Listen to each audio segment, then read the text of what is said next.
Good evening.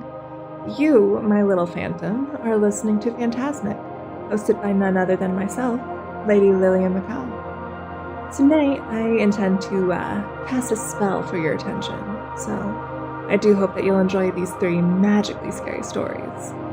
Otherwise, I may just need to practice more. Our first story is actually a bit of a classic. Some of you may already be familiar with the legend of Baba Yaga, but for those who aren't, Baba Yaga is a figure in Slavic folklore. She is often described as being either a sole individual or as part of a trio of sisters that share the same name.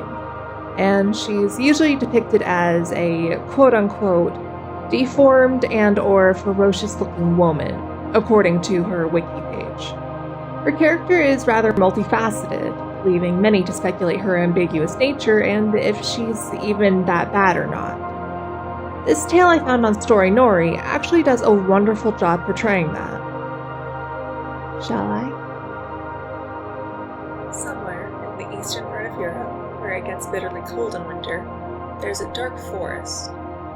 If you're ever brave, foolish, or ignorant enough to go wandering through that forest, there's a good chance that you might come across a peculiar house. It's a wooden hut, but it's like no other that you've ever seen, for it stands on giant chicken legs. And quite often, it walks about just like a monstrous farmyard bird. This hut is the home of Baba Yaga. I don't advise that you knock on the door of Baba Yaga's hut, no matter how much you have lost your way through the forest, for Baba Yaga is a witch. On the edge of Baba Yaga's forest, there's a little village, and everyone who lives there knows about the strange hut and the lady who lives inside it. They know her, and they fear her, for it has long been rumored that she likes to eat children. A long time ago, a man lived in this village with his beautiful daughter, who was called Vasilisa. The girl's mother had sadly died some years before the start of the story. Before she died, she gave Vasilisa a wonderful gift. It was a little rag doll that did not look so different from any other. The girl's mother told Vasilisa that she should take special care of the doll. Every night she must feed it a little milk with a little biscuit, and so long as she did so, the doll would always be ready to help her, no matter how much trouble she found herself in.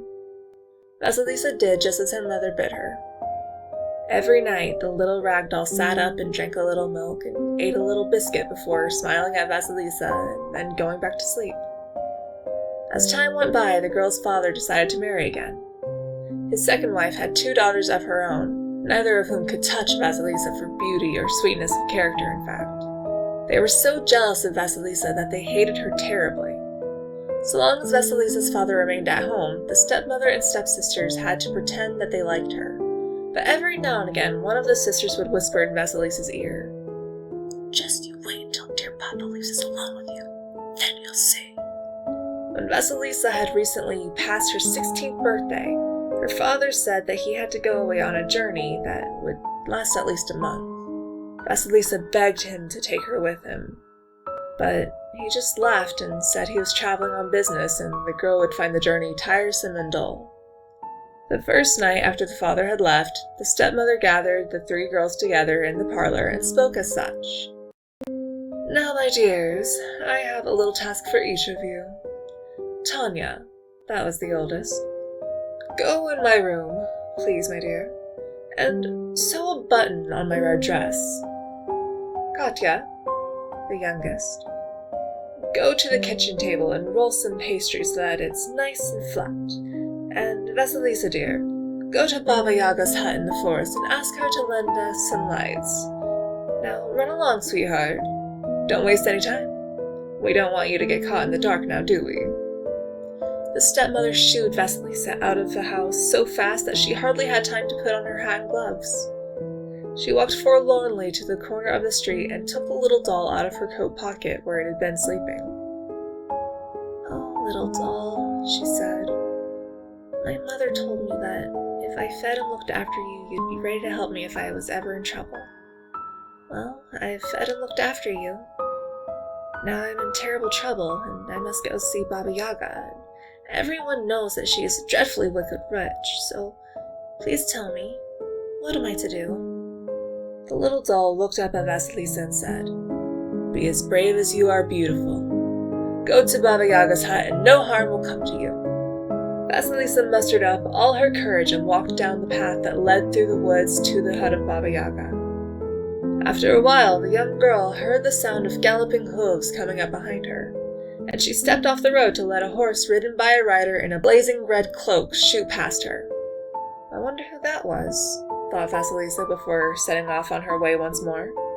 A little further on, she once again heard the sound of galloping hooves, and this time a rider in a cloak of dazzling white sped past her and down the road that led to Baba Yaga's hut. Sometime later, a third horse shot by. Its rider wore a cloak that was as black as midnight. After about an hour of walking, Vasilisa came to the clearing in the forest. Although it was now getting quite dark, she had no trouble seeing, for this neck of the woods was lit up by skulls with blazing eyes. The skulls were mounted on top of a high fence. Beyond the fence, she saw the strange hut that stood on the chicken legs. It turned around to face her, and it seemed to Vasilisa that the hut was looking at her. Then the chicken legs began to kneel, and the hut lowered to the ground. The door creaked open. Baba Yaga's nose was so long and bony that it appeared through the door before the rest of her. A moment or two later, the nose was followed by a tall, skinny old woman, holding a broomstick. Vasilisa was so frightened that her legs would not obey her when she told them to run. The old lady came towards her, but she did not walk. Her feet flew just inches above the ground. "Well, child," she said, "did cat get your tongue? Or are you just badly brought up? Speak, child. Spit out your name and your business here. I haven't got all night to hover around while you tremble and gibber like an idiot." For a few moments, Vasilisa's lips quivered so much that no proper words would come out of her mouth, just a kind of, But she then remembered the doll's words, that no harm would come to her, and eventually she found courage to speak clearly. "Good ma'am," she said, "it is only me, little Vasilisa. My stepmother sent me to the forest to borrow a light from Baba Yaga." "Did she now?" said Baba Yaga thoughtfully. "Well, I'm Baba Yaga, but you may call me Babushka." Vasilisa brightened a little at this, for Babushka is a kindly name that means grandma. Baba Yaga went on. "Now, come with me into my hut. I'll give you some simple tasks to do. If you're not lazy and you complete your work like a good girl, I'll give you the light that you ask for and let you go free. But if you do not manage these simple tasks, I shall cook you in my oven and eat you for my dinner." She cackled. "How do you like that for an offer?" To tell you the truth, Vasilisa did not like it at all, but she had faith that all would be well, that she would complete the tasks and return with the light. And so she curtsied and said, "I like it well, dear Babushka." And she followed the old lady as she floated back to the door of her hut and called out, "Locks, unlock." The doors creaked open and then shut again behind Vasilisa as she stepped inside. The hut was surprisingly roomy, but a large part of it was taken up by a huge oven. Vasilisa had to hold in a scream because the house started to rise up on its chicken legs and move about. She realized that there would be no escape unless Baba Yaga let her go. The witch sat down at the table and gestured to the larder. "Fetch me my supper, dear," she said. "Yes, Babushka," replied Vasilisa. She brought over some bread and cheese for the old lady. "Ah, well," said Baba Yaga. "Soon I shall be enjoying a nice plate of roast meat, thinly sliced and pink in the middle." With those words, she pinched Vasilisa's arm. "Now tomorrow, my dear, you must complete my little task. When I am away from the hut, you must tidy the yard, clean the hut, and cook pumpkin soup for my dinner. Can you manage that?" "Why, yes, Babushka, I can," said Vasilisa, who was relieved that the task did not sound by any means beyond her ability. "That is good," said Baba Yaga. "And when you have finished doing that, you can sort out all the kitchen pots and pans." Baba Yaga ate her bread and cheese and drank a tankard of frothy brown ale before falling asleep on top of a thick fur which was strewn above the stove, the warmest place in the hut. The hut continued to move around and Vasilisa felt queasy. She certainly had no appetite herself, but before she lay down for the night, she did not forget to feed her doll a few crumbs of bread and some drops of milk. When the rag doll had finished her supper, Vasilisa asked her, Oh dear, what have I done? How shall I ever get out of here? The doll replied, "Have courage and keep faith, and all will be well." For Baba Yaga is unable to tell a lie, and she is bound to keep her promise. The next morning, Baba Yaga arose from her bed on top of the stove and drank another tankard of ale before flying up the chimney and onto the roof. Vasilisa looked out of the window and saw the witch flying away above the trees, but this time she was riding what looked like a giant mortar. A giant pestle was what the old lady was holding in her hand and using as a rudder to guide her flight. Vasilisa gazed at the witch until she was out of sight, and then she started to clean and cook. She managed to get everything spick and span and get the soup on the cooker by midday, but now she faced an impossible task. How could she possibly pick the black peas out of the sack of white ones? Why, there must have been thousands, if not millions of peas in the sack. She heard a noise outside the hut. Oh, Baba Yaga must be back early. "Now I'm done for!" she exclaimed. But when she looked out of the window, she saw not Baba Yaga, but the white horseman who had overtaken her on her way to the hut. He galloped around the fence of the compound and then was off again into the woods. Vasilisa sighed and wished that he would only come and rescue her, whoever he might be. Then, when she turned around from the window, she saw that all the peas had been sorted into 2 piles, one black and one white. Her task was done. That evening, after Baba Yaga flew back home from whatever business she had been on, the old witch could not hide her surprise at all that her guest had managed to achieve the task in one day.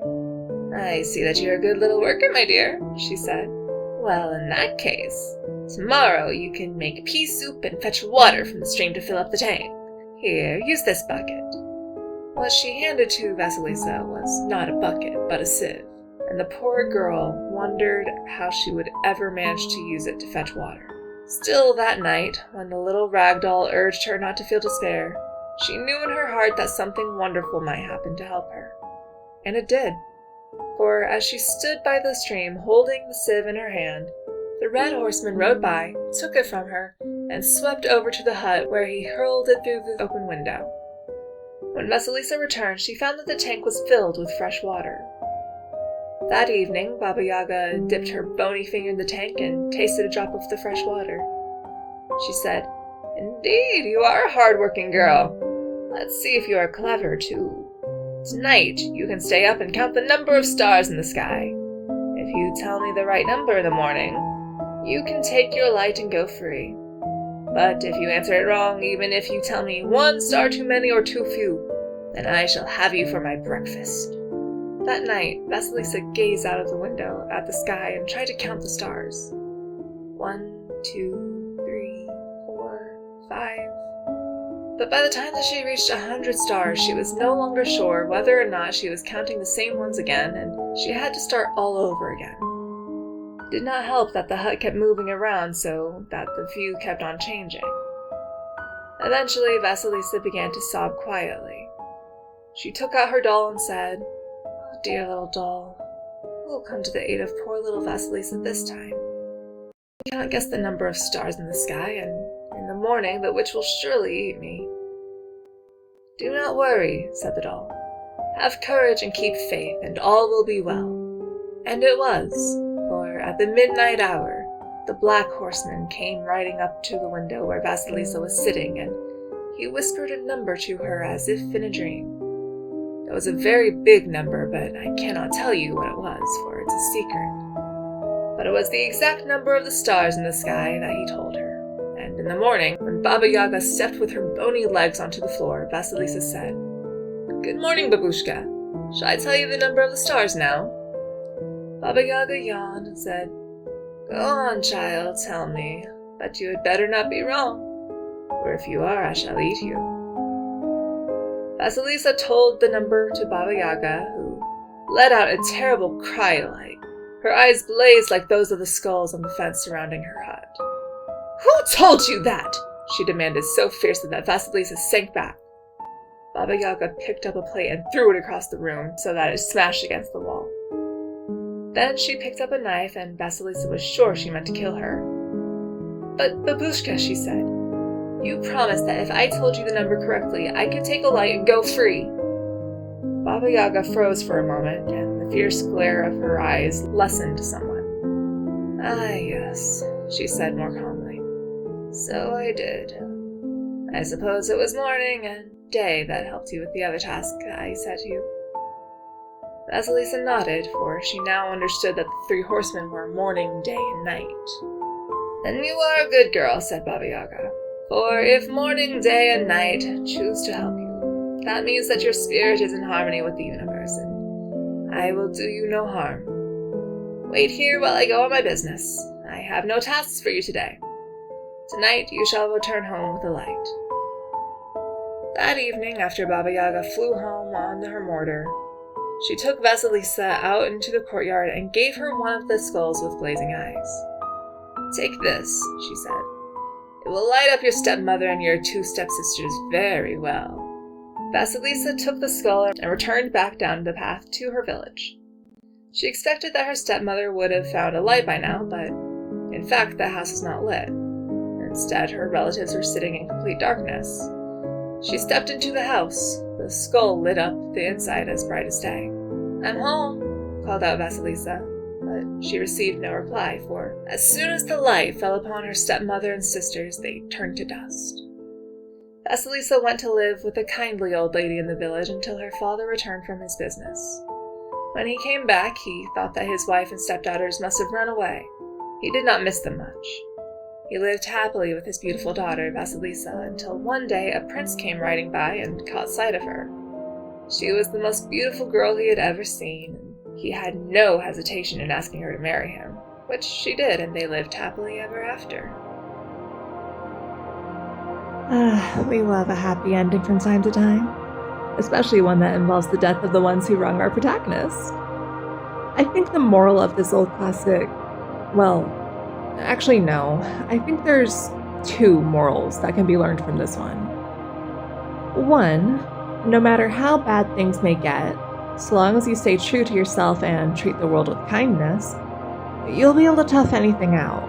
And two, you must also accept help from time to time in order to get through in life. This does tie into the first moral in my opinion, but it's one that even I need a reminder of from time to time, so here I am, verbalizing it to let everyone who needs to hear it know. It's okay to ask for help. That said, it's time to move on to our next story. This one comes from a personal favorite collection of mine that I'm sure some of you may have already heard of before. The Book of the Thousand Nights and One Night, aka The 1001 Nights. Well, if you haven't heard of this collection of stories yet, then allow me to introduce you. Quote, the story collection known as The 1001 Nights has long been considered a treasure house of literary styles and genres. Not surprising because it was compiled over a period of several centuries, and it incorporates material from Arab, Persian, Turkish, Greek, and Indian sources. End quote. Tonight, I'll be reading the tale of the merchant and the genie. There was once a merchant who had substance and traded largely in foreign countries. One day, as he was riding through a certain country, where he had gone to collect what was due to him, there overtook him the heat of the day, and presently he espied to a garden before him. So he made towards it for shelter and alighting, sat down under a walnut tree by a spring of water. Then he put his hand to his saddlebags and took out a cake of bread and a date, and ate them, and threw away the date stone. When, behold, there started up before him a gigantic Afrit, with a naked sword in his hand, who came up to him and said, Arise, that I may slay thee, even as thou hast slain my son. How did I slay thy son? Asked the merchant, and the genie replied, When thou threwest away the date stone, it smote my son, who was passing at the time, on the breast, and he died forthright. When the merchant heard this, he said, Verily, we are gods, and to him we return. There is no power, no virtue, but in God, the Most High, the Supreme. If I killed him, it was by misadventure, and I prithee pardon me. But the genie said, There is no help for it, but I must kill thee.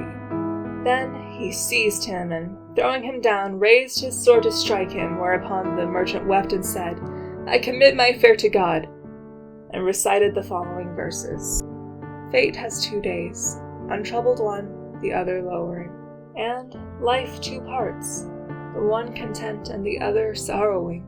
Say unto him that haunteth us with fortune's perfidy, at whom but those whose heads are high doth fate its arrows fling, if that the hands of time have made their plaything of our life, till for its long protracted kiss ill hap upon us spring. Dost thou not see the hurricane? What time the wild winds blow, smite down the stately trees alone, and spare each lesser thing. Lo, in the skies there are many stars, no one can tell their tale, but to the sun and moon alone eclipse brings darkening. The earth bears many a pleasant herb and many a plant and tree, but none is stoned save only those to which the fair fruit cling. Look on the sea, and how the waves float up upon the foam, but in its deepest depths of blue the pearls have sojourning. Cut short thy speech, said the genie, for by Allah, there is no help for it that I must kill thee. No, O Afrit, replied the merchant, that I have a wife and children and much substance, and I owe debts and hold pledges.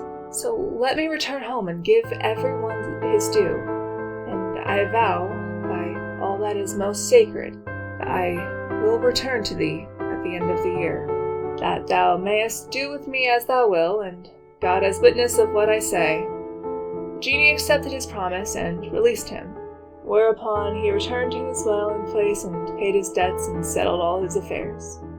Moreover, he told his wife and children what had happened, and made his last dispositions, and tarried away with his family till the end of the year.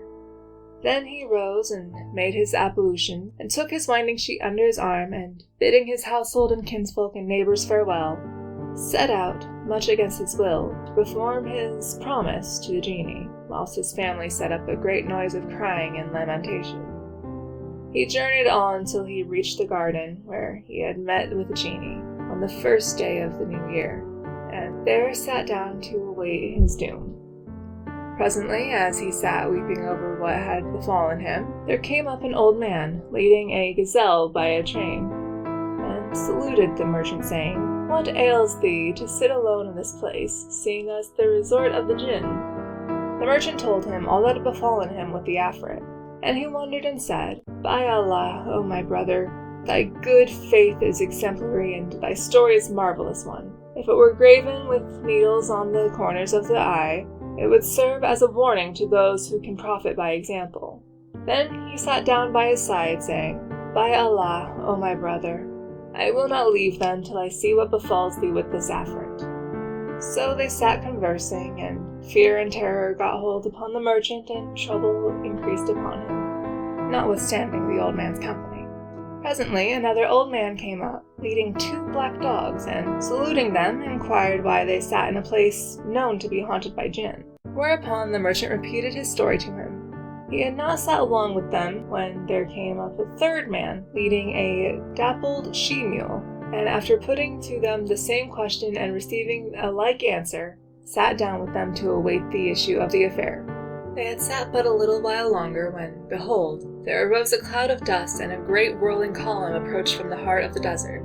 Then the dust lifted, and discovered the genie with a drawn sword in his hand and sparks of fire issuing from his eyes.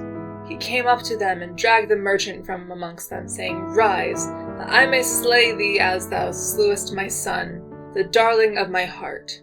Whereupon the merchant wept and bewailed himself, and the 3 old men joined their cries and lamentations to his. Then came forward the first old man, he of the gazelle, and kissed the Afrit's hand, and said to him, O genie and crown of the kings of the jinn, if I relate to thee my history with this gazelle, and it seemed to be wonderful, wilt thou grant me a 3rd of this merchant's blood? Yes, O old man, answered the genie. If thou tell me thy story, and I find it wonderful, I will remit to thee a 3rd of his blood. Then said the old man, Know, O Afrit, that this gazelle is the daughter of my father's brother, and my own flesh and blood. I married her whilst she was yet of tender age, and lived with her nearly 30 years, without being blessed with a child by her. So I took me a concubine, and had by her a son like the rising full moon, with eyes and eyebrows of perfect beauty. And he grew up and flourished till he reached the age of 15, when, I had occasion to journey to a certain city and set out thither with great store of merchandise.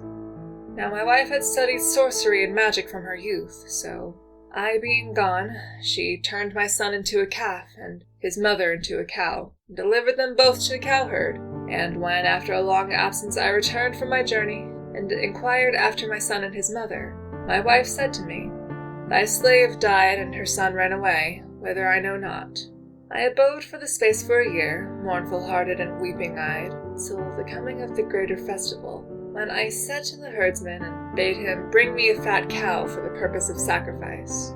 So he brought me the very cow into which my wife had changed my concubine by her art. And I tucked up my skirts and, taking the knife in my hand, went up to the cow to slaughter her. But she lowered and moaned so piteously that I was seized with wonder and compassion, and held my hand away from her and said to the herd, Bring me another cow. Not so, cried my wife. Slaughter this one, for we have no finer nor fatter. So I went up to her again, but she cried out, and I left her and ordered the herdsman to kill her and skin her. So he killed her and flayed her, but found on her neither fat nor flesh, only skin and bone. And I was sorry for having slain her, when repentance availed me not. And I gave her to the herd and said to him, Bring me a fat calf. So he brought me my son in the guise of a calf, and when he saw me he broke his halter and came up to me and fawned on me and moaned and wept, till I took pity on him and said to the man, Bring me a cow and let this calf go. But my wife cried out at me and said, Not so, thou must sacrifice this calf and none other today. For it is a holy and blessed day, on which it behooves us to offer up none but a good thing, and we have no calf fatter or finer than this one. Quoth I, Look at the condition of the cow I slaughtered by thine order. We were deceived in her, and now I will not be persuaded by thee to slay this calf this time. By the great God, the compassionate, the merciful, answered she, thou must without fail sacrifice this calf on this holy day. Else thou art no longer my husband, nor am I thy wife. When I heard this harsh speech from her, I went up to the calf, knowing not what she aimed at, and took the knife in my hand. O Lord of the kings of the Jinn, as I was about to kill the calf, my heart failed me, and I said to the herdsman, Keep this calf with the rest of the cattle. So he took it away and went away. Next day the herd came to me, as I was sitting by myself, and said to me, O my lord, I have that to tell thee will rejoice thee, and I claim a reward for good news. Quoth I, It is well. And he said, O merchant, I have a daughter, who learnt the art of magic in her youth from an old woman who lived with us. And yesterday, when I took home the calf that thou gavest to me, she looked at it, and veiled her face, and fell a-weeping. Then she laughed and said to me, O my father, am I become of so little account in thine eyes, that thou bringest in to me strange men? Where are the strange men? Asked I, and why dost thou weep and laugh? Quoth she, The calf thou hast there is our master's son, who has been enchanted, as well as his mother, by his father's wife. This is why I laughed, and I wept for his mother, because his father slaughtered her. I wondered exceedingly at this, and the day had no sooner broken than I came to tell thee. When I heard the herdsman's story, O Genie, I went out with him, drunken without wine for stress of joy and gladness, and accompanied him to his house, where his daughter welcomed me and kissed my hand, and the calf came up to me and fawned on me. Said I to the girl, Is it true what I hear of this calf?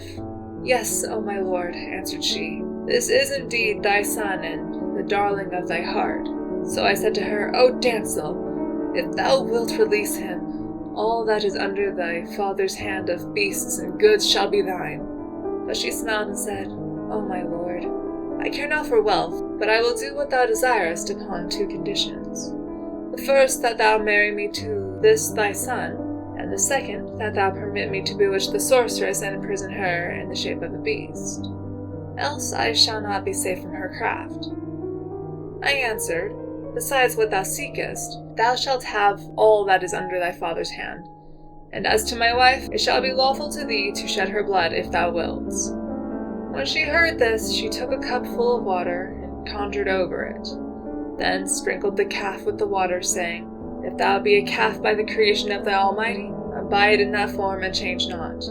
But if thou be enchanted, return to thine original form, with the permission of God, the Most High. With that he shook and became a man, and fell upon him and said to him, For God's sake, tell me my wife did with thee and thy mother. So he told me what had befallen them, and I said to him, "O my son, God has sent thee one to deliver and avenge thee." Then I married him to the herdsman's daughter, and she transformed my wife into this gazelle, saying to me, "I have given her this graceful form for thy sake, that thou mayest look on her without aversion. She dwelt with us days and nights and days, till God took her to himself. And after her death, my son set out on a journey to the land of In, which is this merchant's native country.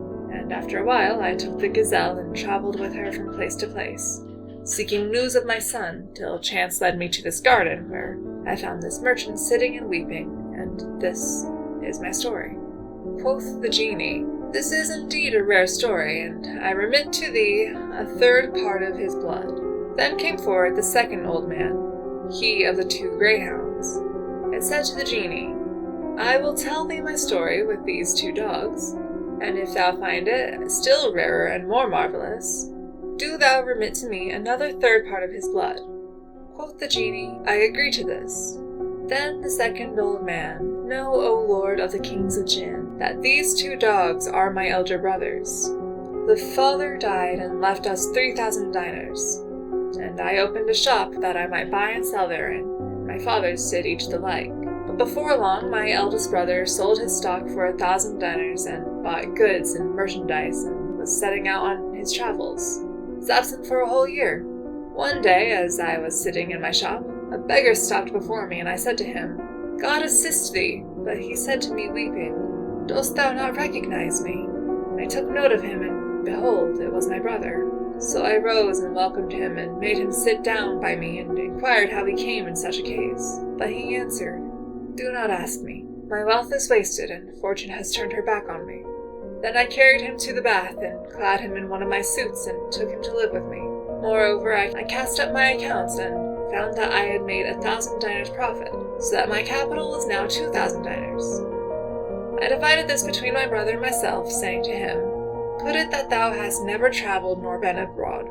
He took it gladly and opened a shop with it. Presently my second brother arose like the first, and sold his goods and all that belonged to him, and determined to travel. We would have dissuaded him, but he would not be dissuaded, and bought merchandise with which he set out for his travels, and we saw no more of him for a whole year.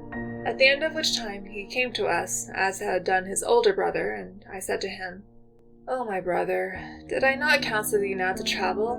And he wept and said, 'O my brother, it was decreed, and behold, I am poor, without a dirham or shirt to my back.' I carried him to the bath and clad him in a new suit of my own, and brought him back to my shop, where we ate and drank together. After which I said to him, 'O my brother, I will make up the accounts of my shop, as is my wont once a year, and the increase shall be between thee and me.' So I arose and took stock, and found that I was worth $2,000 increase, in excess of capital. Wherefore I praised the divine Creator, and gave my brother 1,000 dinars, with which he opened a shop. In this situation we remained for some time, till one day my brothers came to me, and would have me go on a voyage with them. But I refused, and said to them, 'What did your travels profit you, that I should look to profit by the same venture?' And I would not listen to them, so we abode in our shops, buying and selling, and every year they pressed me to travel, and I declined, until 6 years elapsed. At last I yielded to their wishes, and said to them, 'O my brothers, I will make a voyage with you, but first let me see what you are worth.' So I looked into their affairs, and found that they had nothing left, having wasted all their substance in eating and drinking and merrymaking. However, I said not a word of reproach to them, but sold my stock, and got in all I had, and found I was worth 6,000 dinars. So I rejoiced, and divided the sum into 2 equal parts, and said to my brothers, 'These 3,000 dinars are for you and me to trade with. The other 3,000 I buried, in case what befell them should befall me also, so that we might still have, on our return, wherewithal to open our shops again.' They were content, and I gave them each 1,000 dinars, and kept the like for myself. Then we provided ourselves with the necessary merchandise, and equipped ourselves for travel, and chartered a ship, which we freighted with our goods. After a month's voyage we came to a city, in which we sold our goods at a profit of 10 dinars on every one, of prime cost. And as we were about to take ship again, we found on the beach a damsel in tattered clothes, who kissed my hand and said to me, O my lord, is there in thee kindness and charity? I will requite thee for them. Quoth I, Indeed, I love to do courtesy and charity, but I will not be requited. And she said, O my lord, I beg thee to marry me and clothe me and take me back to thy country, for I give myself to thee. And treat me courteously, for indeed I am of those whom it behoves to use with kindness and consideration, and I will requite thee therefore. Do not let my condition prejudice thee. When I heard what she said, my heart inclined to her, that what God, to whom belong might and majesty, willed might come to pass. So I carried her with me, and clothed her, and spread her a goodly bed in the ship, and went in to her and made much of her. Then we set sail again, and indeed my heart clove to her with a great love, and I left her not night nor day, and occupied myself with her to the exclusion of my brothers. Wherefore they were jealous of me, and envied me of my much substance. They looked upon it with covetous eyes, and took counsel together to kill me and take my goods, saying, Let us kill our brother, and all will be ours. And Satan made this to seem good in their eyes. So they took me sleeping beside my wife, and lifted us both up, and threw us into the sea. When my wife awoke, she shook herself, and, becoming an Ephrata, took me up and carried me to an island, where she left me for a while. In the morning she returned and said to me, I have paid thee my debt, for it is I who bore thee up and out of the sea and saved thee from death, by permission of God the Most High. Know that I am the Jinn who believes in God and his apostle, whom God bless and preserve. And I saw thee and loved thee for God's sake. So I came to thee in the plight thou knowest of, and thou didst marry me, and now I have saved thee from drowning. But I am wroth with thy brothers, and needs must I kill them. When I heard her words, I wondered, and thanked her for what she had done, and begged her not to kill my brothers. Then I told her all that had passed between us, and she said, This very night I will fly to them, and sink their ship, and make an end of them. Go on thee, answered I. Do not do this, for the proverb says, O thou who dost good to those who do evil, let his deeds suffice the evildoer. After all, these are my brothers. Quoth she, By Allah, I must kill them. And I besought her till she lifted me up, and flying away with me, set me down on the roof of my own house, where she left me. I went down and unlocked the doors, and brought out what I had hidden under the earth, and opened my shop, after I had saluted the folk and bought goods. At nightfall I returned home, and found these 2 dogs tied up in the courtyard. And when they saw me, they came up to me and wept and fawned on me. At the same moment my wife presented herself to me and said, These are thy brothers. Who has done this thing unto them? Asked I, and she answered, I sent to my sister, who turned them into this form, and they shall not be delivered from this enchantment till after 10 years. And then she left me, after telling me where to find her, and now, the 10 years having expired, I was carrying the dogs to her, so that she might release them, when I fell in with this merchant who acquainted me with what had befallen him. So I determined not to leave him, till I saw what had passed between thee and him. This is my story. This is indeed a rare story, said the genie, and I remit to thee a 3rd part of his blood and his crime. Then came forward the 3rd old man, he of the mule, and said, O genie, I will tell thee a story still more astonishing than the 2 thou last heard, and do thou remit to me the remainder of his blood and crime. The genie replied, It is well. So the 3rd man said, Know, O Sultan and chief of the Jinn, that this mule was my wife. Some time ago I had occasion to travel, and was absent from her for a whole year. At the end of which time I returned home by night, and found my wife in bed with a slave, talking and laughing and toying and kissing and dallying. When she saw me, she made haste, and took a mug of water and muttered over it, then came up to me and sprinkled me with water, saying, Leave this form for that of a dog. And immediately I became a dog. She drove me from the house, and I went out of the door, and ceased not running till I came to a butcher's shop, where I stopped and began to eat the bones. The butcher took me and carried me into his house, but when his daughter saw me, she veiled her face and said to her father, How is it that thou bringest a man into me? Where is the man? Asked he, and she replied, This dog is a man, whose wife has enchanted him, and I can release him. When her father heard this, he said, I conjure thee by Allah, O my daughter, release him. So she took a mug of water and muttered over it, and sprinkled a little bit of it on me, saying, Leave this shape and return to thy former one. And immediately I became a man again, and kissed her hand and begged her to enchant my wife as she enchanted me. So she gave me a little water and said to me, When thou seest her asleep, sprinkle her with this water, and repeat the words thou hast heard me use, naming the shape thou wouldst have her take, and she will become whatever thou wishest.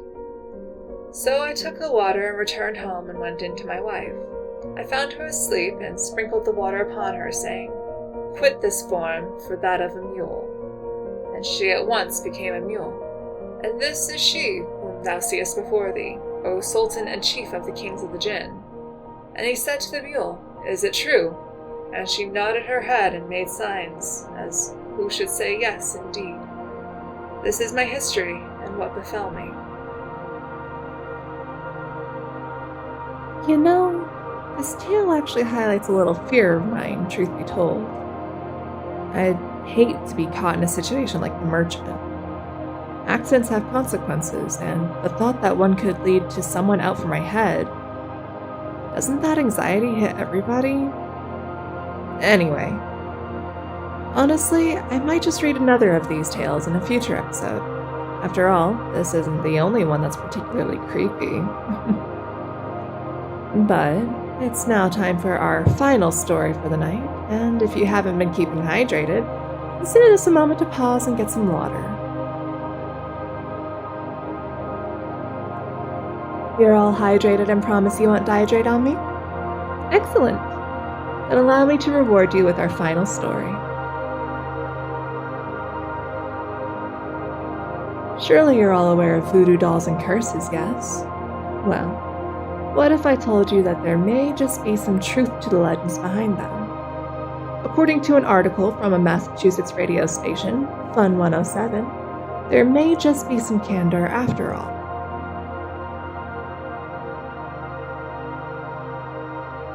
The first thing you need to know is that this is a true story. It's a story about voodoo, a story about 3 deaths that may have been caused by a curse, a story about a mysterious fish doll, black magic, and the havoc it wreaked on a South Coast family. And once again, it's all true.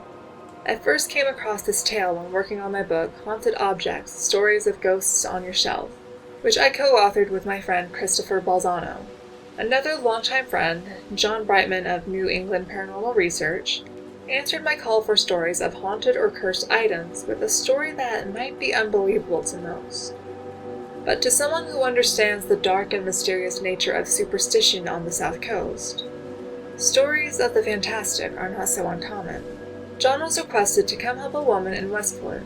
We'll call her Amanda, and we'll change all the other names too, with paranormal activity that had been going on in her home, which had been where she grew up with her mother, sister, and brother. All 3 had recently passed away, and the home had been plagued with the phenomena such as objects moving on their own, and doors that would open and slam shut. Amanda saw a mist come up from the basement doorway, and her young granddaughter said that she saw her dead great-uncle Roger near the staircase. The home had previously belonged to Amanda's mother, Esther, who had lived into her 90s despite failing health. Also living with her in the home had been Amanda's brother Roger, who was in his 60s but was also quite ill himself. He had shouldered the burden of caring for Esther, even when the younger sister Vivian was also living there but refused to help with Esther's care. Roger was out of the house one day, and Vivian saw her chance. She told her mother about how her brother wasn't going to get any better, and that he may try to put her in a nursing home to rot and die. Vivian swore to Esther that if she signed the house and everything else over to just her, she would see that Roger wouldn't remove her from her beloved home, and she could die there with dignity. She signed everything over to Vivian, including power of attorney. Well, Roger was furious when he found out. After all, he was the one sacrificing his time and apparently his own health to care for his mother. And on top of that, Vivian lied. Once Esther signed everything over to her, she had put her mother in a nursing home anyway, and told Roger he had to get out of what was now her house. Esther died shortly thereafter, with no cause of death ever determined, according to medical records. 2 months later, Vivian suffered a ruptured spleen and died unexpectedly. Roger gave in to his own health problems a few months after that, and within a span of 8 months, all 3 had died. Amanda inherited the house and everything in it. She wanted to sell it and be rid of the reminder of the family drama that she had to watch from the sidelines. It was while she was cleaning out the house that she discovered the altar. There was a small desk in Roger's room, with 3 or 4 candles placed across its surface. In the center was a strange box. Before he took ill, Roger was a successful commercial fisherman, and Amanda thought it might have been something he came across in his travels for work. The box is about 8 inches long and 4 inches wide. It almost looks like a jewelry box. Inside was a stuffed toy that appeared to resemble a fish, even though it was old and faded. Tacked to it were 3 photographs, 2 of which were of people she instantly recognized: her sister Vivian and her mother Esther. Little stick pins had been inserted into the doll in various positions, making it resemble a voodoo doll. There was also a photo of a man she did not recognize. Also in the box were extra pins, some dried herb she thinks might have been sage, and mysterious oils and ointments with no labels. It looked like many of the items were quite old, and perhaps this was something Roger had been practicing for many years. Although Amanda had no way of knowing, Roger's work as a commercial fisherman brought him in contact with people of various cultures around the world. Sailing out of New Bedford, he worked alongside many seamen from Portugal and Brazil. In Brazilian culture, there is a form of black magic known as macumba. Is it possible that Roger learned this version of Brazilian voodoo from one of his fellow fishermen? Macumba rituals are often used to seek revenge on family members who have done harm, and the rituals often involve utilizing a photograph of the person you want to inflict the dark magic upon. For that reason, many superstitious Brazilians will not allow a photograph of themselves to be given to someone they don't know. So it's no surprise that after she discovered the altar, Amanda's house was plagued with paranormal activity. Amanda hired a medium to come in and possibly help any restless spirits move on from the house, and to help remove any bad vibes brought about by her brother practicing voodoo in the house. The medium explained that the pins that were stuck into the fish doll were arranged in a way that would inflict pain on the intended target. Without knowing about Vivian or how she died, she pointed out that one of the pins appeared to be placed in what would represent the spleen. A shiver went down Amanda's spine. The medium also told Amanda that if they took the box with the doll from the altar and buried it in the yard, the hauntings would stop. It didn't take, which is why she later brought in John and his paranormal group. They came in and investigated for over 9 hours, but captured no signs of paranormal activity themselves. They even dug up the box and the doll in the hopes that bringing it back into the house would lead to activity, but nothing happened. John believes it's because the haunting was only meant for the family. The mystery also remained as to who the man was in the 3rd photograph stuck to the fish doll. Speculation is that it could have been a partner in the fishing business that wronged Roger in some way. That might even explain why the doll was in the shape of a fish. When the box was removed from the property, John took it into his own possession, before eventually turning it over to the legendary paranormal researcher and haunted collector star John Zaffis. All the strange activity reached an abrupt end. A sense of peace that had been missing from the home for many decades once again filled its rooms. The curse apparently lifted. They say you can't claim coincidence as fact, but when it's that many right in a row, it's truly difficult to say otherwise. I can certainly understand what would drive a person to use such dark magic against their own family, but I also can't condone such actions. Your family is chosen, no matter what anyone else tells you. Family is meant to be there for you when you're weak, and the mere fact that people still, to this day, are abusing the elderly in their own family, there's a place in hell for those people, I assure you. Sorry, where was I? Yes. Curses are no joking matter, I would know. I'm a demoness of misfortune after all, but to discover a family secret that heavy, I can't imagine what that must have been like. At least the ghosts connected to the doll were able to properly move on. Although speaking of the end, that's right, we've unfortunately reached the end of this week's episode. I am always accepting scary story submissions, whether they be of a personal nature or just one that you found online. Just email them to luckymisfortune@gmail.com.